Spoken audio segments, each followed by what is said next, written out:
1950s because he came from a province in Leyte. And there they always have typhoon. So every year, a lot of their farmers, they always have to deal with this typhoons that go through Leyte. And he said, okay, I'm gonna look for a place in the Philippines that doesn't have typhoon. So he decided, okay, I'm going to Bukidnon. Because in Mindanao, why typhoon? There's no typhoon in Bukidnon. So that's where he went. And so growing up, we always had cattle in our yard. We were growing chickens, layers. We were growing all kinds of backyard vegetables. So this was how I grew up. But in 2011, for the first time in the history of Cagayan de Oro, we got hit by cyclone. It was very devastating for us and for everybody. We claimed at least 3,000 lives on record. But there were many people who got wiped out. See, imagine many years of silk building up. Okay, so this is a photo.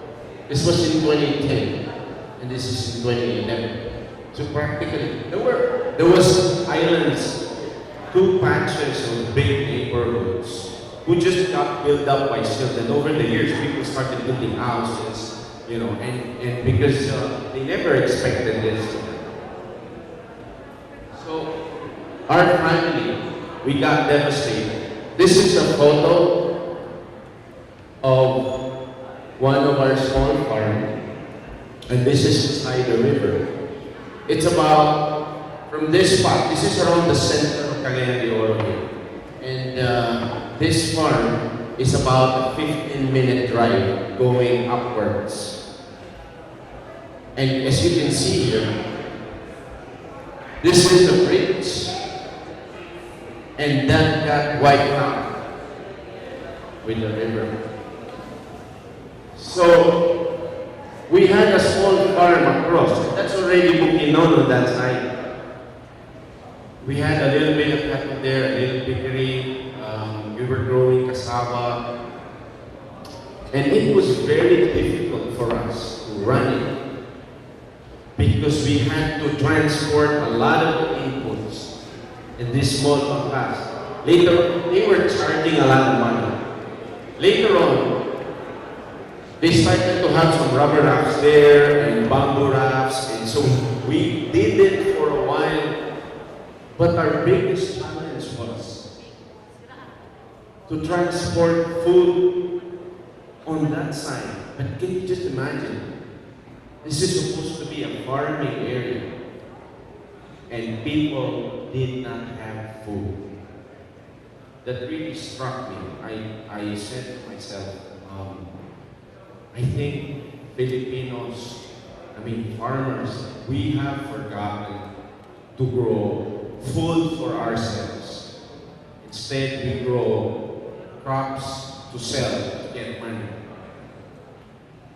So I said to myself, at this time when this happened, I said to myself, if that happened to me, to my family, somewhere, I was already living in Manila at the time, will I be able to provide for my family?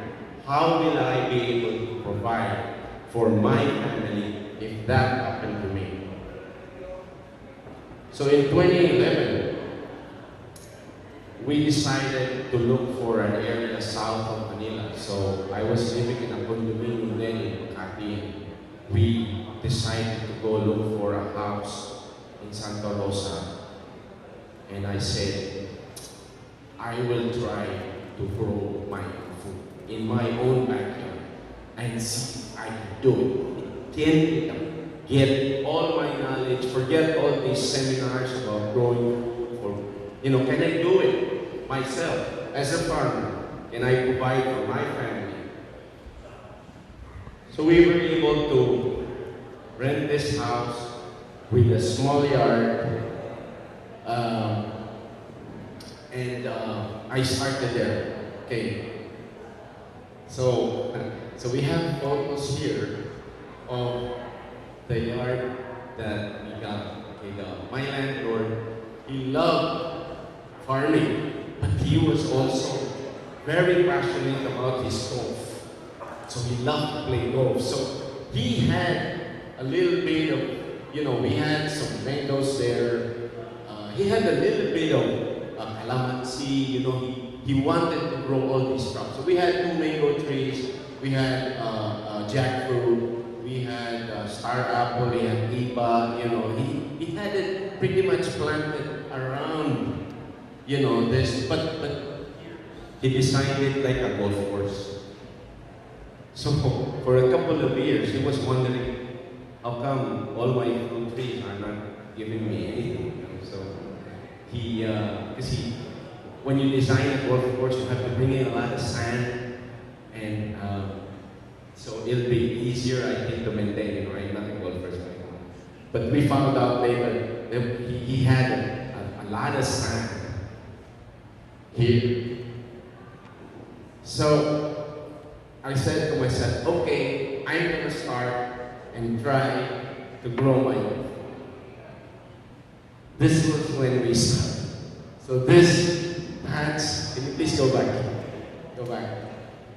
Okay, so this is my front yard, that's my backyard there, and we tried to grow stuff here. But work got in the way, and it was slow. What I wanted, the time I wanted to put in this backyard, it didn't really happen at the pace that I wanted. But when Yolanda struck Tacloban, that really woke me up. I said to myself, okay, that's it. I'll dedicate at least 2 hours of my time in the morning every day and work in my backyard. So, next. Okay, so we started doing this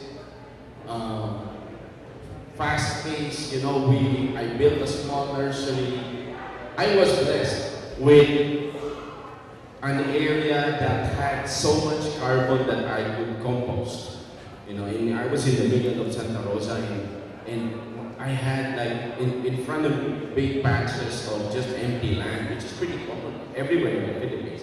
There's a lot of land, there's a lot of grass, and it's just there. No one's using it. Okay, so this is how the front of my house looks like. So this is all Malahi. Yeah? Close to my house was an old sugar mill, and they had I don't know how many 100 truckloads of old bagasse that was just there. No one used it. So I started howling. I had 4 dump truckloads of that and dumped it in my backyard. And that's where I built my chicken coop, my chicken run. And here you see, this is where we do a lot of composting. This is a mix of heritage breeds of chickens. And of course, our native. You have the Darak here. In Batangas, we have the Banaba. Okay, so we were using the Banaba to hatch the eggs, grow diamonds, and because Banabas in our local breeds don't lay a lot of eggs. But they brood, they hatch. So, this is, if I was gonna do it off the grid without any electricity, I need breeds that can hatch the eggs that I have. Okay, so we were mixing that there. So now, after a year, this is how my backyard looks like. So here, this is just some of the hay that we got from the front yard. This is how it looks. We got a bird back there. This is something, that's my daughter there with the nursery. And here, because they wanted to save the area where the swing is, so we kind of built a small, where we have here we're growing squash, cucumbers, wing bean, sitaw, you know, with all the open pollinated heirloom stuff that I could think of. I pour it in. So this is a mix of herbs. We got Coca-Cola growing there. It's a pansitan, you know, amaranth, what else? Kulitis, saluyo. Okay. After a year, we made a lot of all the crops that we were able to grow in this backyard, and we totaled around 60 different varieties. Fruits, vegetables, herbs, herbal, you know. And we were in 800 square meters of area. We had about 50 chickens running there. We produce around 2 tons of produce, about 500 dozen eggs. And I easily 10 tons of compost.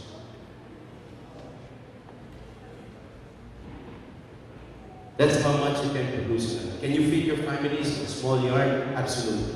Now, how can we affect lives? How can this small project affect lives? The last, I looked at some of the stats. So these are stuff that we planted, you know, everything there. I look at the latest stats, and it says, you know, in I think 2014, 2013, the average Filipino eats about 16 kilos of poultry meat every year. Only 16 kilos of chicken meat.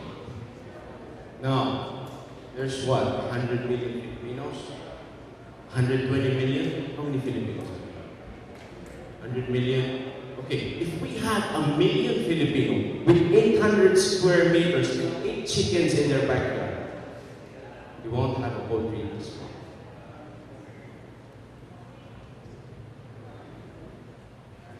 We will have more than enough to feed everyone. Plus, we have an abundance of produce. This is very powerful, and everyone can do it in their own way. Now, I'm going to end this with a quote. Okay, this is just some of the, yeah? So, how do you do it? You know, it's pretty basic. You know, some farmer combine carbon with nitrogen. You've got plants. You need to have that carbon content, compost, that's going to be the heart of your operation. And then the nursery is very important for a small space. You're going to be using every square inch of your area. So you have a little bit of container gardening, you know, we'll have biodynamic agriculture, permaculture, all put in this small setup. We got companion planting. Okay, so next. That's my daughter there. So okay, I'm going to end this short presentation with a quote from Bill Wilson, the father of permaculture. And he says the greatest challenge we need to make is from consumption to production.